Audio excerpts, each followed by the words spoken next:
que por supuesto le agradezco al Señor que a través de nuestro pastor me permita el día de hoy estar enfrente de ustedes para compartir el mensaje, esperando de todo corazón que sea tan edificante como fue para mí cuando lo estuve preparando. Gracias a este grupo de alabanza, Señor, que nos preparó ya nuestros corazones. Estamos en paz, estamos tranquilos y podemos enfocarnos entonces en el mensaje.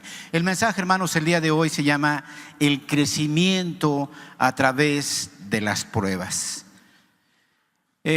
Estamos viviendo, hermanos, momentos muy complicados, muy difíciles, rodeados de violencia, de inestabilidad económica, de desastres naturales, de epidemias, etcétera. Todos y cada uno de nosotros, de manera directa o indirecta, hemos sido afectados por estas circunstancias. Pero ¿saben qué, hermanos? Nada de esto es nuevo, ¿no? Claramente en la historia de la humanidad, cada época vive sus dificultades, sus tribulaciones. Y de la misma manera que las personas en aquel entonces respondían a esas tribulaciones, nosotros respondemos a las nuestras. Y quizás una de las formas más frecuentes de responder ante esas situaciones, hermanos, sea a través de la queja. Nos quejamos. Y esta actitud, hermanos, tampoco es nueva, la vemos en la Biblia. Por ejemplo, cuando Israel fue sacado de la esclavitud de Egipto, el pueblo de Israel constantemente con Moisés se quejaban. Andaban en el desierto y, por ejemplo, en Éxodo 14, si los perseguía el ejército egipcio, se quejaban. Si no tenían que comer, Éxodo 16, se quejaban. Si solo estaban comiendo maná, números 11, se quejaban. Y así seguimos.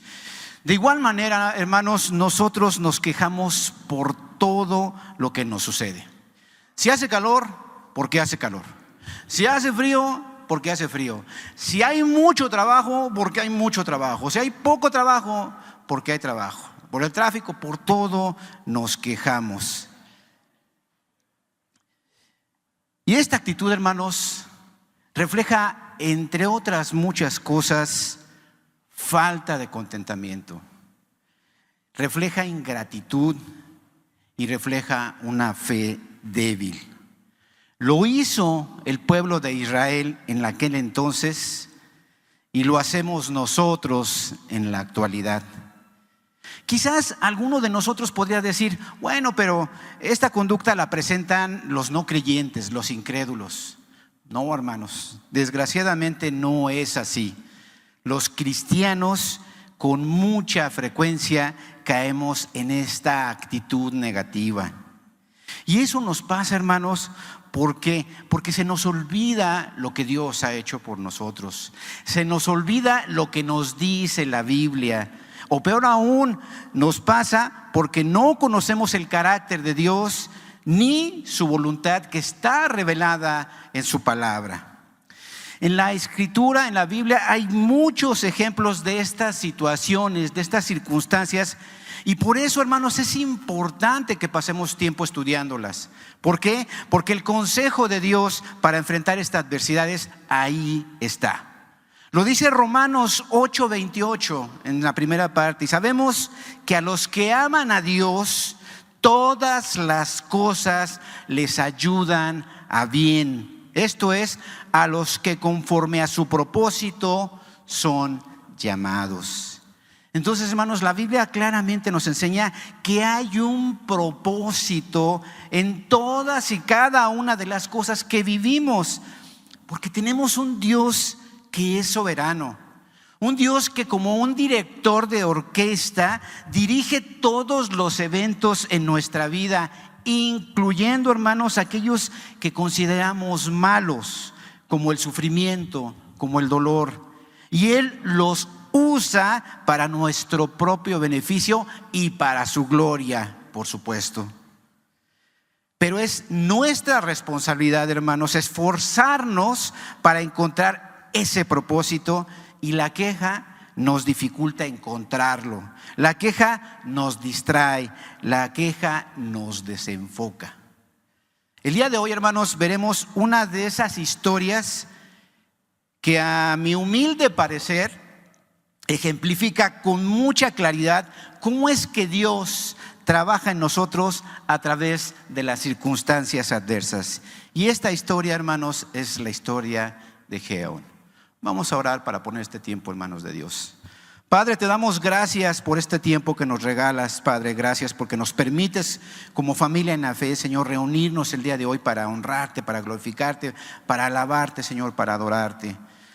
Te pedimos, Padre, en particular yo, Señor, que no permitas que sea mi boca la que hable, Señor. Tú toma control de ella y que todo lo que aquí se diga, Señor, provenga de ti. Aquello que no sea así, deséchalo de nuestras mentes y de nuestros corazones, Señor. Te pedimos todo esto, Padre, en el nombre de tu Hijo Jesucristo. Amén.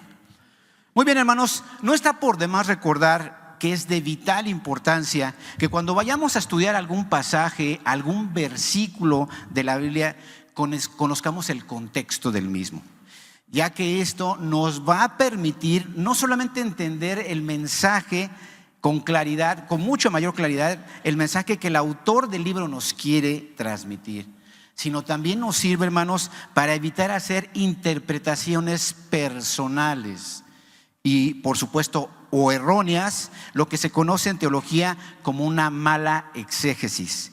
Y esto, hermanos, es muy peligroso porque puede dar origen a falsas doctrinas. ¿Cuál es el contexto de la vida de Gedeón? La historia de Gedeón, hermanos, se encuentra en el libro de los Jueces, capítulos del 6 al 8. No se me angustien, no vamos a leer los 2 capítulos completos, solamente vamos a tomar los pasajes que sean representativos para los fines del mensaje. El libro de los Jueces, hermanos, forma parte del Antiguo Testamento. Todo esto ustedes ya lo saben, siendo el segundo libro en el orden de los libros históricos de las Biblias cristianas. O sea, tenemos el Pentateuco, luego vienen los históricos. Bueno, el segundo histórico es el libro de Jueces. La palabra hebrea para jueces es shofetim. No es lo que nosotros conocemos actualmente con el término de juez, que es aquel profesionista, especialista en derecho, en leyes, que evalúa evidencias y argumentos para emitir un veredicto, una declaración de culpabilidad o no, y por supuesto poner sentencias. No, hermanos, la palabra hebrea para jueces significa libertador, significa un líder o un jefe. No se conoce el autor humano de este libro, pero en el Talmud, que es la ley oral judía, reconoce que este libro pudo haber sido escrito por Samuel, el profeta Samuel, por ahí del año 1050 antes de Cristo. El libro de los Jueces, hermanos, abarca un periodo de tiempo de aproximadamente 350 años de la historia de Israel y comienza con la muerte de Josué hasta el reinado de Saúl como primer rey de Israel. Durante este tiempo, el pueblo de Israel cayó en 7 ciclos o periodos de apostasía. Abandonó la fe. Y durante ese mismo tiempo, Dios levantó 14 jueces, siendo Gedeón el quinto de ellos, durando como juez alrededor de 40 años. Por cierto, hermanos, el nombre Gedeón significa destructor, guerrero poderoso, el que humilla. Él perteneció a la tribu de Manasés. Vamos a hacer un pequeño apunte que nos va a ayudar a entender un poquito mejor. En el Antiguo Testamento leemos con relativa frecuencia la frase: y los hijos de Israel hicieron lo malo ante los ojos de Jehová. ¿Qué significa eso, hermanos? Significa apostasía, abandono de la fe. Eso es lo que significa. Y en particular, el libro de los Jueces se menciona esta frase en aproximadamente 6 ocasiones. Por eso, hermanos, quizás el versículo que mejor explica la manera como el pueblo de Israel vivía y se manejaba en aquella época sea Jueces 21, versículo 25, que dice así: en estos días, o sea, en el periodo de los jueces, no había rey en Israel. Cada uno hacía lo que bien le parecía. El mensaje, hermanos, lo hemos dividido en 3 partes. No es un estudio teológico de Jueces o de la vida de Gedeón. Esta división es solamente práctica para el mensaje. La primera parte la llamaremos Gedeón el débil. La primera parte. La segunda, la escalera de la fe de Gedeón. Y la tercera y última, Gedeón, varón esforzado y valiente. Vayamos pues, hermanos, a la primera parte. Gedeón el débil. Jueces 6, del 1 al 12. Dice la palabra de Dios en el versículo número 1. Los hijos de Israel hicieron lo malo ante los ojos de Jehová, y Jehová los entregó en mano de Madián por 7 años. Hermanos, el pueblo de Israel cayó en uno de estos 7 ciclos de apostasía que acabamos de mencionar, y en consecuencia Dios permitió a los madianitas y a los amalecitas, que eran enemigos del pueblo de Israel, que los atacaran y los sometieran. Versículo 2: y la mano de Madián prevaleció contra Israel, y los hijos de Israel, por causa de los madianitas, se hicieron cuevas en los montes y cavernas y lugares fortificados. Vemos también, hermanos, lo que comentábamos hace un momento, de que todas las épocas tenían sus dificultades. Este pueblo de Israel en ese entonces estaba teniendo tribulación. Los israelitas, hermanos, era un pueblo que se dedicaba a sembrar, eran campesinos y pastoreaban sus animales.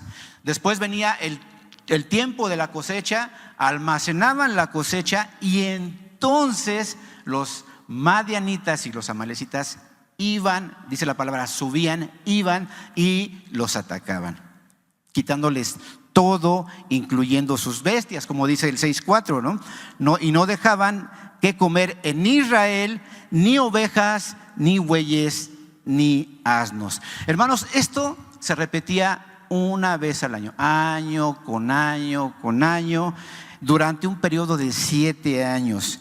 Y esto fue lo que obligó a los israelitas a irse a los montes, en cuevas y cavernas.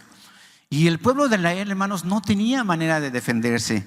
¿Por qué? Porque sus enemigos eran innumerables. ¿Qué dice el versículo 6:5? Dice: porque subían ellos y sus ganados, están hablando de los enemigos de Israel, y venían con sus tiendas en grande multitud, como langostas. Ellos y sus camellos eran innumerables. Así venían a la tierra para devastarla. Hagamos una pequeña reflexión sobre esta primera parte. Estamos hablando de estos ciclos de apostasía. ¿Cuál es la enseñanza para nosotros? Hermanos, la palabra nos enseña que el pecado nos separa de Dios, nos aleja de Él.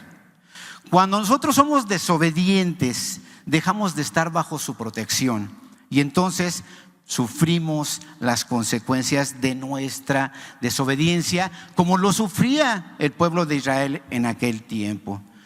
Isaías 59:2 nos dice así: pero vuestras iniquidades, vuestro pecado, vuestra desobediencia han hecho división entre vosotros y vuestro Dios.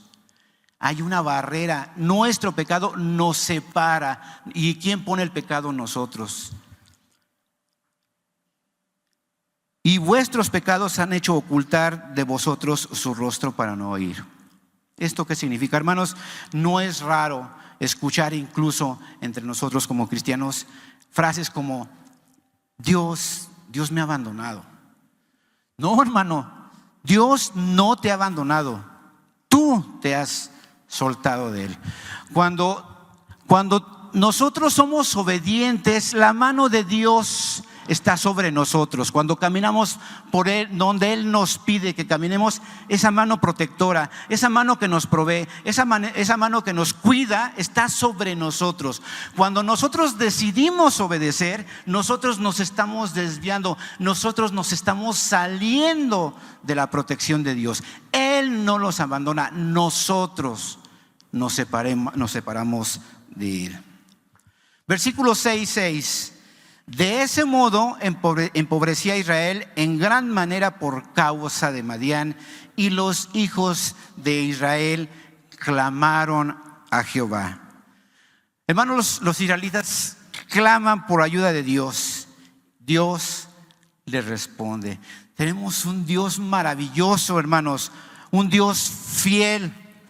Cuando nosotros reconocemos que hemos pecado y nos arrepentimos de manera genuina, Él nos escucha y Él nos perdona.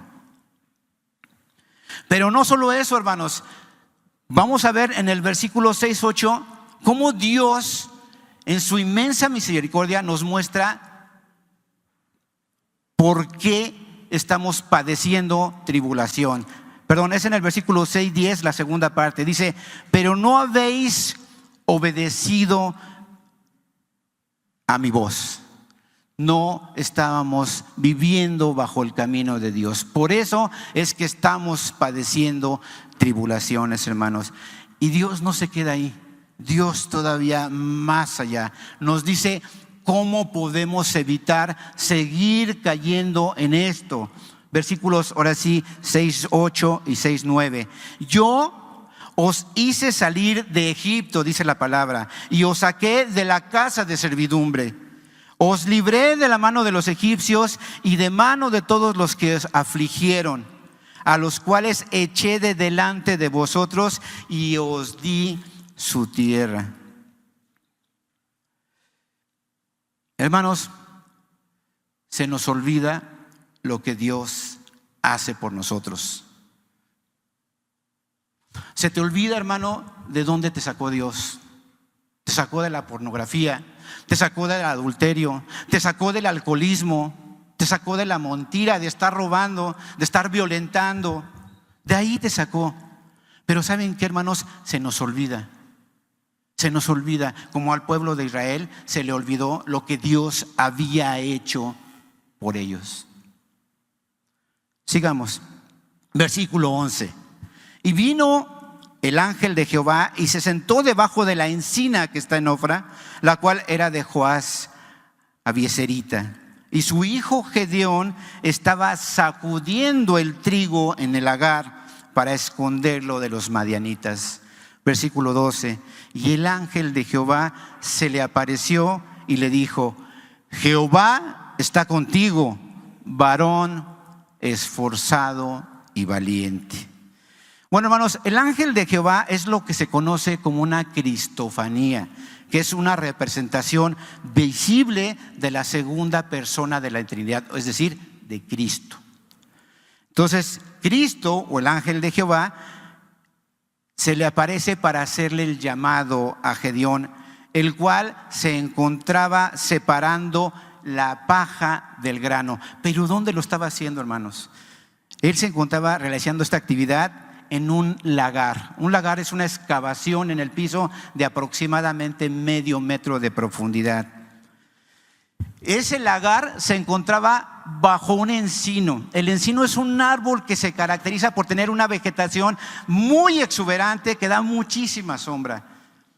Ahí estaba Gedeón haciendo esta actividad, lo que se le dificultaba muchísimo. Hermanos, Gedeón, lo dice la palabra, se estaba escondiendo.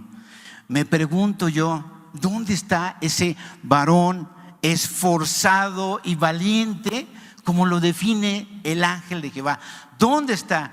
Si Gedeón fuese esforzado y valiente, entonces, hermanos, estaría en una era es un lugar alto, plano, expuesto, donde corre mucho viento, donde esta actividad de separar el grano de la paja es mucho más sencilla.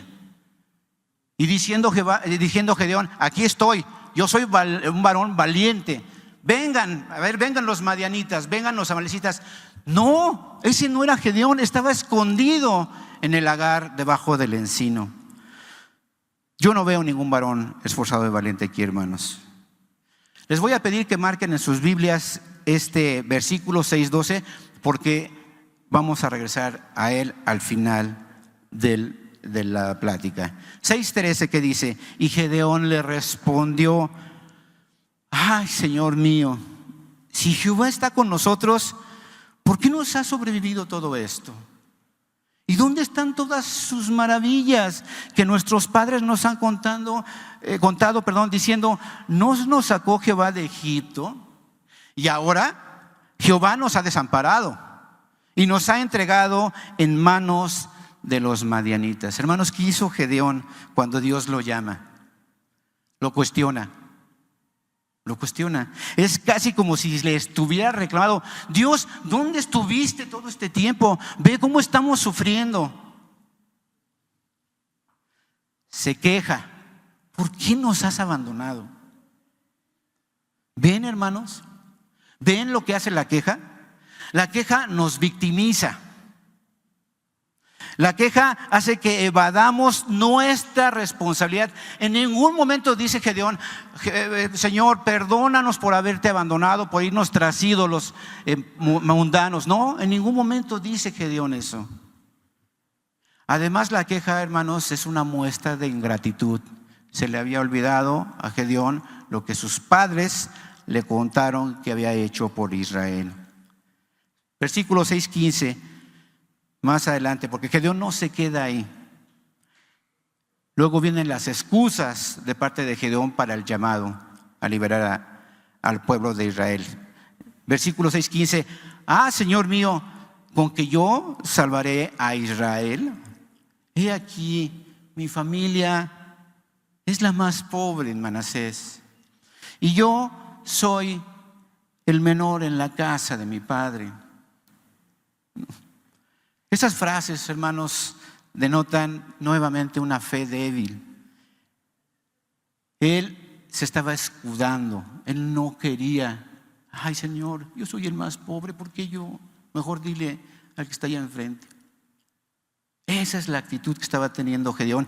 Ese era el carácter de Gedeón al principio de esta historia. Hermanos, sí cabe hacer la aclaración que al enfatizar estos defectos del carácter de Gedeón, no se pretende ni mucho menos criticar o enjuiciar o siquiera creer que nosotros somos mejores que él. No, hermanos, al contrario.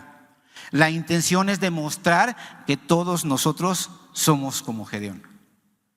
Somos como él. ¿Cuántas veces, hermanos, Dios no nos pide: ve y compártele a tu vecino? Señor, es que lo de evangelizar pues no es lo mío, Señor. Además, pues el vecino es medio violento y yo no voy, Señor. O ve y dale testimonio a tu familia. Híjole, Señor, es que se ponen bien mal, o sea, nos critican, se burlan de nosotros. ¿No somos esos nosotros? Pues somos Gedeón. Es exactamente lo mismo. Vamos a la segunda parte de la plática, hermanos, que es la escalera de la fe de Gedeón. Va a ser de Jueces 6:17 al 7:16. Primer escalón, hermanos: la ofrenda de Gedeón. Versículos 6:17 al 21. Empezamos con el 18. Este es el primer paso de fe de Gedeón. Y acuérdense que Israel estaba en ruina. Habían sido saqueados, sometidos por los madianitas con poco o nada para comer. Dice el versículo 6:18: te ruego, ya que el ángel de Jehová le dijo: tú vas a liberar al pueblo de Israel, le dice Gedeón: te ruego que no te vayas hasta que vuelva a ti y saque mi ofrenda y la ponga delante de ti. Y el ángel de Jehová le respondió: yo esperaré hasta que vuelvas. Claro, hermanos, que Gedeón tenía dudas, ¿no? La forma como se le aparece el ángel de Jehová, las circunstancias que estaba viviendo, por supuesto que él lo hacían dudar. Pero entonces Gedeón, en esa fe titubeante, en esa fe débil, tuvo un acto de fe. ¿Por qué es un acto de fe? Quizás, hermanos, el pan, quizás el animal que estaba sacrificando era lo único que tenía Gedeón para comer. Y sin embargo, él lo ofreció en holocausto. Gedeón necesitaba confirmación de ese llamado. ¿Y qué hizo Dios? Se lo concedió. Versículos 20 y 21. Entonces el ángel de Dios le dijo: toma la carne y los panes sin levadura y ponlos sobre esta peña, sobre esta piedra, y vierte el caldo. Y él lo hizo así. Y extendiendo el ángel de Jehová el báculo que tenía en su mano, tocó con la punta de la carne, la punta de la carne y los panes sin levadura, y subió fuego de la peña, salió fuego de la piedra. Es un milagro eso, el cual consumió la carne y los panes sin levadura, y el ángel de Jehová desapareció de su vista. Hermanos, ¿cuál es la aplicación para nosotros? No es raro, hermanos, que cuando venimos a Cristo y Dios nos pide hacer cosas o que no entendemos o que creemos que están fuera de nuestras posibilidades, tengamos dudas. Estas dudas las tenemos, hermanos, porque nuestros ojos están puestos en nosotros, en nuestras propias capacidades, en nuestras fuerzas y no en las fuerzas del Señor.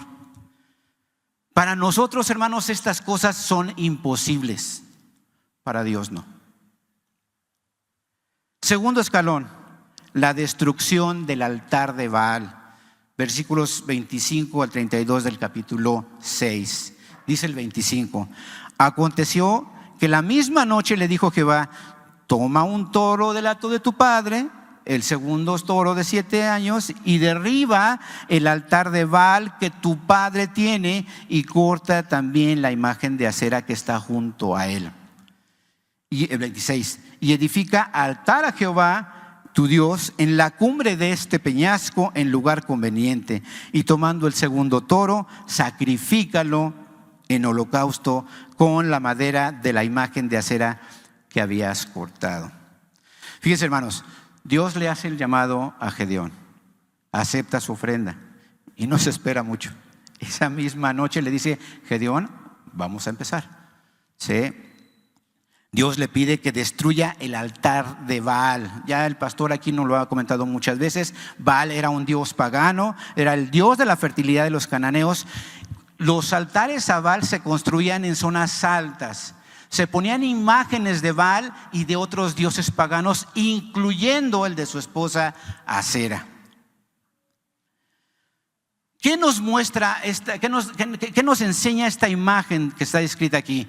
Bueno, nos habla de la idolatría de Israel. Estamos hablando de la tribu de Manasés, el pueblo de Dios, y ellos estaban siendo idólatras. El padre de Gedeón era idólatra. Versículo 27, ¿qué pasó? Entonces Gedeón tomó 10 hombres de sus siervos, se hizo como Jehová le dijo, mas temiendo hacerlo de día por la familia de su padre y por los hombres de la ciudad, lo hizo de noche. Gedeón decide hacerle caso a Dios, pero con temor. Yo solito no voy. Entonces escoge a 10 y dice: tampoco lo voy a hacer de día para que no me vean, me espero la noche. Y lo hace de noche. Otra vez, ¿dónde está ese varón esforzado y sobre todo valiente? Yo sigo sin verlo, hermanos. ¿Qué pasa después? Luego sucede que el pueblo idólatra, molesto, de alguna manera descubre rápidamente que Gedeón era el responsable. No nos lo dice la palabra, pero pues quizás alguno de esos 10 que lo acompañaron fue el que lo acusó, ¿verdad? Y se había escondido Gedeón en la casa de su padre. Qué valiente, ¿verdad? Pero ¿saben qué, hermanos? En el versículo 31 vemos algo increíble. Dice el versículo 31: Joás, el papá de Gedeón, respondió a todos los que estaban junto a él: ¿contenderéis vosotros por Baal? ¿Defenderéis su causa? Cualquiera que contienda por él, que muera esta mañana, dice Joás. Si es un Dios, contienda por sí mismo con el que derribó su altar. Hermanos, el padre de Gedeón idólatra fue usado por Dios para defender a Gedeón. El padre idólatra de Gedeón. ¿Qué les dijo? En otras palabras, si Baal es verdaderamente Dios y poderoso, pues él puede defenderse solo, ¿no? Si fue Gedeón quien lo hizo, pues que Baal se arregle con él. ¿Qué impacto tuvieron estas palabras en el pueblo enardecido? Se fueron. ¿Qué enseñanza tenemos nosotros, hermanos, de esto? Si nosotros, hermanos, somos obedientes, si nosotros cumplimos la voluntad de Dios para nuestra vida, no debemos temer. ¿Por qué? Porque Dios va a ir delante de nosotros. Él nos va a defender. Él es fiel a su promesa. Como dice el Salmo 46:1, Dios es nuestro amparo y fortaleza, nuestro pronto auxilio en las tribulaciones. Tercer escalón, el llamado de Israel a la guerra. Jueces 6:33 al 40. Los pueblos enemigos de Israel ya se estaban juntando para su incursión anual. En Manasés, versículo 33 dice: todos los madianitas y amalecitas y los del oriente se juntaron a una y pasando acamparon en el valle de Jezreel.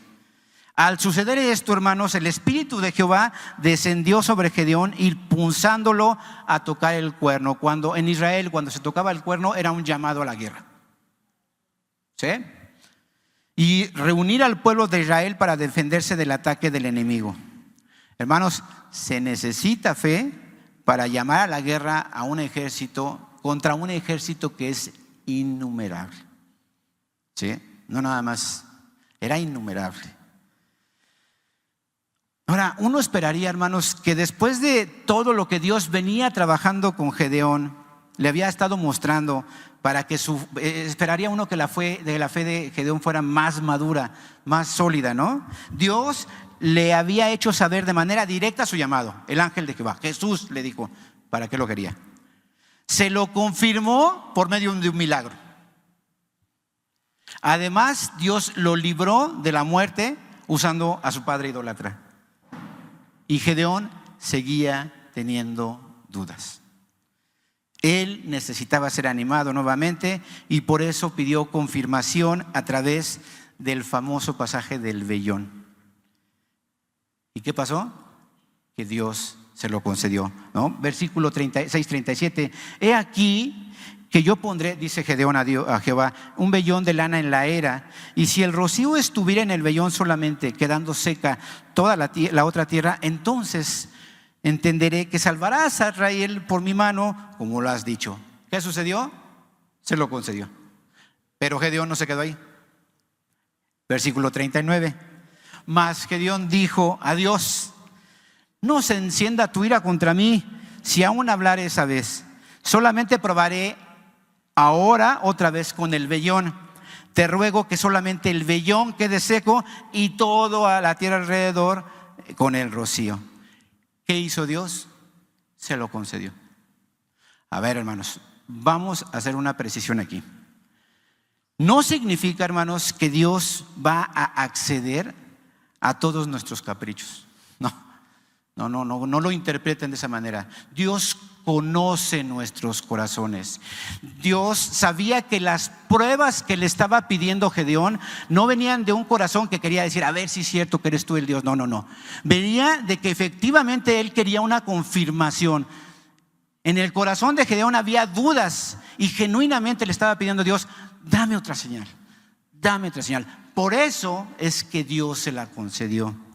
Dios, hermanos, conoce nuestro corazón y si necesitamos ser animados, Él lo hará. Él hará lo necesario para fortalecer nuestra fe. Como parte, pero por supuesto que como parte de nuestra santificación, Él no quiere que todo el tiempo estemos viviendo y esperando señales. Él quiere que conforme vayamos creciendo, dependamos menos de señales y más de su palabra. Cuarto escalón, el pueblo es mucho. Dice el versículo 7:2. Y Jehová dijo a Gedeón: El pueblo que está contigo, acuérdense que ya tocó el cuerno para hacer el llamado. El pueblo que está contigo es mucho para que yo entregue a los madianitas en su mano. No sea que alabe Israel contra mí diciendo, mi mano me ha salvado. Hermanos, fueron 32,000 los israelitas que respondieron al llamado de Gedeón. Ahora, ¿cuántos soldados se necesitarán para derrotar a un ejército innumerable? Bueno, quizás al menos 135,000. ¿Por qué, hermano? ¿Por qué dice 135,000? No me la estoy sacando yo. Jueces 8:10. Esto viene después, cuando Gedeón, de derrotar el ejército de madianitas, está persiguiendo a los reyes de Madián. Dice, y Seba y Salmuna estaban en Carcor, y con ellos su ejército como de 15,000 hombres. Todos los que habían quedado de todo el ejército de los hijos del oriente, pues habían caído 120,000 que sacaban espada. Fíjense, habían muerto 120,000 más 15,000 que sobraban. ¿Cuánto era el ejército innumerable? 135,000. Pero ¿saben qué, hermanos? Dios tenía en mente otro número. Por eso decía él, es demasiado. Dice versículo 7:3, ahora pues haz pregonar en oídos del pueblo diciendo, quien tema y se entremezca, madrugue y devuélvase desde el monte de Galaad. Y se devolvieron de los del pueblo 22,000 y quedaron 10,000. ¿Qué le está diciendo, hermano? O sea, el que tenga miedo, váyase. Eso es lo que le dijo. ¿Cuántos se fueron? Más de las 2/3 partes. Quedaron 10,000. Entonces, fíjense, si los que se habían reunido para ir a la guerra con Gedeón antes de pregonar el mensaje eran 32,000, eso ya el ejército enemigo tenía una ventaja de 4-1 a favor del ejército enemigo. Imagínense, después de que se fueron 20,000, ¿no? Después de que pregonaron el mensaje, que el que tuviera miedo se fuera, entonces quedaron muchos menos. Ahorita vamos a decir cuántos. ¿Qué pasó después? Y Jehová dijo a Gedeón, aún es mucho el pueblo. Llévalos a las aguas y allí los probaré. ¿Cuál fue la prueba? Versículo 5. Cualquiera que lamiere las aguas con la lengua, como lame el perro, ¿sí? A aquel pondrás aparte, y asimismo a cualquiera que se doblare sobre sus rodillas para beber. Y fue el número de los que lamieron el agua con la mano a su boca, 300 hombres. ¿Qué le dice Jehová? Versículo 7:7. Entonces, con estos 300 hombres que lamieron el agua, os salvaré, y entregaré a los madianitas en tus manos, y váyase toda la demás gente, cada una a su lugar. El pueblo es mucho, 32,000, 1-4. El que tenga miedo se vaya, se van 22,000. Luego, el que tomaron agua de rodillas, 9,700. 300 se quedaron con Jehová. Si se requería fe, hermanos, para ir a la guerra con una desventaja de 4-1, imagínense cuando la desventaja es de 450-1. Había 450 de los enemigos, de los invasores, por cada soldado de Israel. Esta prueba, hermanos, estas pruebas que hizo Jehová, las hizo para separar a aquellos que tenían valor y fe en Dios y creer que Dios estaba con ellos, que si Dios estaba con ellos, entonces ellos podían tener éxito. Y lo usó para separar de aquellos en los que no confiaban en Él. Para eso fueron las pruebas. Quinto escalón, armados con trompetas y cántaros con teas ardientes. Versículos 7-9. Aconteció que aquella noche Jehová le dijo, levántate y desciende al campamento, porque yo lo he entregado en tus manos.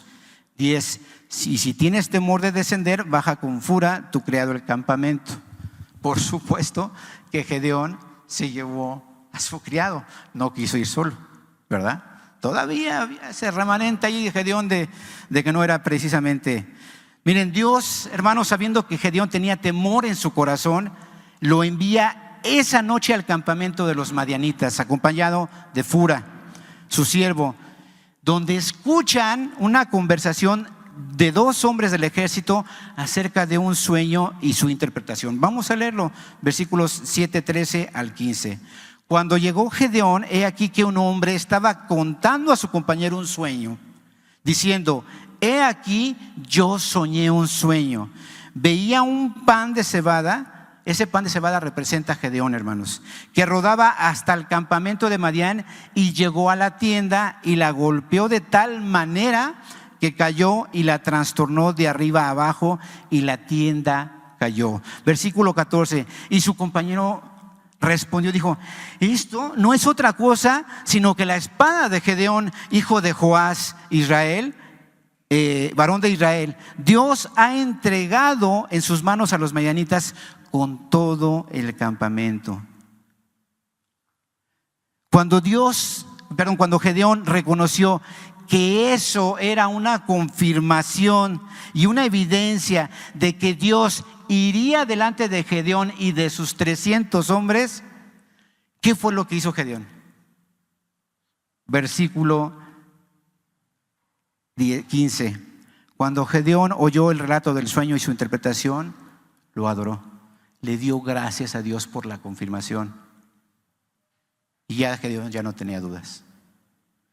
300 hombres armados con trompetas y vasijas, con antorchas ardiendo, van a pelear, hermanos, contra 135,000 hombres. ¿Qué oportunidad de ganar tenían esta batalla? Desde la perspectiva humana, ninguna. Desde la perspectiva de Dios, todas. Tercera y última parte, hermanos. Gedeón, varón esforzado y valiente. Jueces 7 del 17 al 8:35. Dice el versículo 17 del capítulo 7: y les dijo Gedeón a los 300: miradme a mí y haced como yo hago. He aquí, cuando yo llegue al extremo del campamento, haréis vosotros como hago yo. Versículo 18: yo tocaré la trompeta y todos los que estarán conmigo, y vosotros tocaréis entonces las trompetas alrededor de todo el campamento y diréis: por Jehová y por Gedeón. Gedeón, varón esforzado y valiente, al frente de un ejército compuesto de 300 hombres, armados con trompetas y antorchas, para enfrentar a un ejército innumerable. Hermanos, esta descripción, eso es un líder. Eso es un líder, hermanos. Se pone enfrente, da el ejemplo, va por delante. Él da instrucciones precisas, mostrando confianza. ¿Y confianza en quién? ¿En él? No. Confianza en Dios. De ahí provenía esa seguridad y esa convicción de Gedeón. ¿Qué pasó? Versículos 7:20 al 22. Los 3 escuadrones tocaron las trompetas y, quebrando los cántaros, tomaron en la mano izquierda las teas y en la derecha las trompetas con que tocaban, y gritaron: por la espada de Jehová y de Gedeón. Y se estuvieron firmes cada uno en su puesto en derredor del campamento. Entonces todo el ejército enemigo, por supuesto, echó a correr dando gritos y huyendo. Y los 300 tocaban las trompetas, y Jehová puso la espada de cada uno contra su compañero en todo el campamento. Hermanos, Dios le pone una pesadilla a todo el ejército madianita y amalecita. Los llena de ese sueño con desconfianza, en un momento totalmente de oscuridad total. De repente Gedeón y sus 300 empiezan a hacer mucho ruido con las trompetas y a mover sus antorchas. Eso hace que los hombres del ejército contrario, invasor, entren en pánico. ¿Y qué sucede? Se empiezan a pelear entre ellos y entre ellos se matan. Hermanos, ¿cuál fue el arma más importante de Gedeón y de sus 300? Por supuesto que no fueron sus trompetas ni sus antorchas. Ni siquiera, hermanos, las espadas, si las hubieran tenido. Hermanos, El arma más importante de Gedeón y sus 300 fue su poderosa fe y confianza en Jehová. Ahí estuvo su victoria. Dios lo hizo todo. Gedeón y sus 300 hombres no tuvieron que empuñar una sola espada para vencer al enemigo. Por supuesto que después tuvieron que perseguir a los que sobrevivieron y a los líderes. ¿Y qué pasa, hermanos? Que al final Gedeón nos da una muestra de humildad y de sabiduría divina. Por su perseverancia, por su valor, por su fe, los líderes de las diferentes tribus de Israel le proponen que sea su rey y que su descendencia lo suceda en el poder. Versículos 22 y 23. Y los israelitas, dijeron a Gedeón: su Señor, sé nuestro Señor, tú y tu hijo y tu nieto, pues que nos has librado de la mano de Madián. Versículo 23. Mas Gedeón respondió: no seré señor sobre vosotros, ni mi hijo os señoreará. Jehová señoreará sobre vosotros. Hermanos, Gedeón se negó a ser nombrado rey. ¿Por qué? Porque hay un solo rey, y ese es Jesús, hermanos. Gedeón le dio toda la gloria y toda la honra al único que lo merece, a nuestro Señor Jesucristo, que fue el que hizo todo. Conclusiones, hermanos. Perdón que tome un poquito de agua.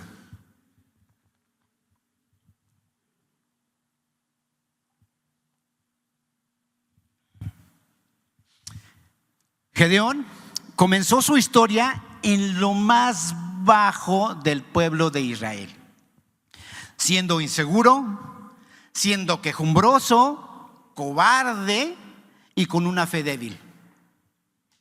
Dios, hermanos, en su infinita sabiduría y misericordia, lo levantó, llevándolo paso a paso para terminar en lo más alto del pueblo de Israel.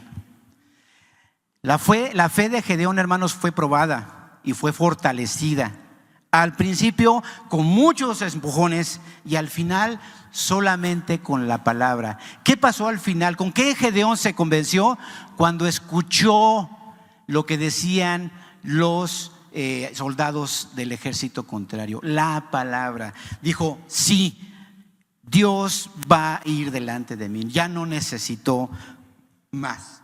¿Qué aprendemos de Gedeón? Hermanos, aprendemos, entre otras cosas, que detrás de la aflicción efectivamente hay un propósito. En lugar de quejarnos, busquemos ese propósito. El Dios al que profesamos, al que seguimos, siempre va a encontrar la manera de llevarnos hasta el punto en que dejemos de confiar en nosotros para poner nuestra fuerza, nuestra esperanza en Él. Y es, hermanos, principalmente a través de las dificultades, de los problemas, que nuestra fe es retada a crecer. Hermano, cada aflicción, cada pérdida, cada tribulación representa un escalón en tu escalera de la fe. Pero ¿saben qué, hermanos? La escalera de la fe no es como la escalera de veranda de los centros comerciales, en donde tú te subes y ya nada más esperas que te lleve al siguiente nivel. No, hermanos, la escalera de la fe la debemos de subir nosotros. Tenemos que esforzarnos, dando paso a paso, uno a uno, escalón por escalón. Dios, hermanos, no la va a subir por nosotros. Pero ¿saben qué? Dios nos va a acompañar. Dios nos va a motivar, Dios nos va a exhortar, nos va a fortalecer y nos va a guiar. Al principio de la historia, hermanos, Gedeón no era ese varón esforzado y valiente como lo describió el ángel de Jehová. Pero ¿saben qué, hermanos? Dios no le estaba hablando al Gedeón que estaba escondiéndose en el lagar, debajo de un encino. No, Dios no le estaba hablando a ese Gedeón. Dios le estaba hablando al Gedeón que estaba liderando a su ejército de 300 contra un ejército innumerable. A ese Gedeón le estaba diciendo: varón esforzado y valiente. Hermanos, así es como nos ve Dios. Nos ve esforzados y valientes. Lo único, hermanos, que necesitamos para ser como esos grandes hombres de la fe, para ser como Gedeón, para que nuestro propósito en esta vida se pueda cumplir, es tener la perspectiva de las cosas como Dios la tiene. Es vernos como Dios nos ve y creer que es así.